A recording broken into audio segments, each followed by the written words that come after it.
আসসালামু আলাইকুম, সবাই কেমন আছেন? আজকে আলোচনা করব স্ট্রোক এবং হার্ট অ্যাটাক নিয়ে। প্রাথমিক ধারণাটা আপনাদের যদি থাকে তাহলে বুঝবেন স্ট্রোক কি, হার্ট অ্যাটাক কি, অন্তত এইটুকু বুঝতে পারবেন।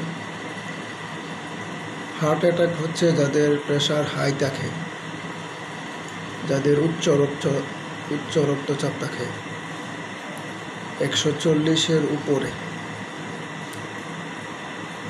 যদি থাকে তাহলে এটাকে বলে উচ্চ রক্তচাপ। প্রেশার দুই ধরনের, একটা হচ্ছে সিস্টোলিক, আরেকটা হচ্ছে ডায়াস্টোলিক। সিস্টোলিকটা হবে আমরা সাধারণত মেডিকেলের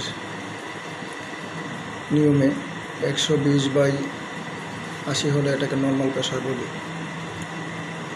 120-এর উপরেও যদি 139 পর্যন্ত হয়, এটা বিভিন্ন টেনশন, মানসিক চাপ, ঘুম কম হওয়া, রেস্ট না নেওয়া, এসব কারণেও একটু বাড়ে।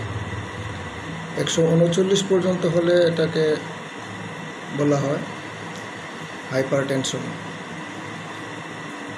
যখন 40 ক্রস করবে তাকে বলা হবে হাই ব্লাড প্রেশার। 140-এর উপরে কারো আস্তে আস্তে বাড়তে 150, 160, 170, এভাবে 200, 210-20 পর্যন্ত হয়। আর নিচের ডায়াস্টোলিক প্রেশারটা, নিচেরটাকে বলা হয় ডায়াস্টোলিক। ডায়াস্টোলিকটা হচ্ছে আপনার 60 থেকে 90-এর ভিতরে হলে নর্মাল, এর উপরে গেলে এটাকে হাই ধরা হয়। এখন প্রেশার কী কারণে বাড়ে? মানসিক চাপ, দুশ্চিন্তা, ঘুম কম হওয়া, এভাবে দীর্ঘদিন চলতে থাকলে মানুষের প্রেশার বাড়ে। আর মূলত রক্তে কোলেস্টেরলের মাত্রা যখন বাড়ে, কোলেস্টেরলের মাত্রা বাড়তে হার্টের রক্তনালীগুলো আস্তে আস্তে চিকন হতে থাকে। যে রগগুলো দিয়ে রক্ত প্রবাহিত হয়, এই রগগুলো আস্তে আস্তে চর্বি দিয়ে ভিতরে পড়তে থাকে, আর রক্ত প্রসারিত হওয়ার জায়গাটা আস্তে আস্তে কমতে থাকে। এভাবেই ব্লাড প্রেশার বাড়ে। এভাবে ব্লাড প্রেশার বাড়তে রক্তনালীগুলো চিকন হতে একসময় দেখা যায় বুকে ব্যথা হয়।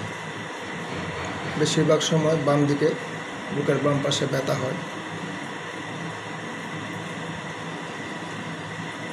যদি অ্যানজাইনা পেক্টোরিস এর কারণে বুকে ব্যথা হয়, তাহলে আপনার শ্বাসকষ্ট হবে, বুকে চাপ দিয়ে ধরে রাখবে, বুঝবেন যে বুকটা বার হয়ে আছে, এরকম।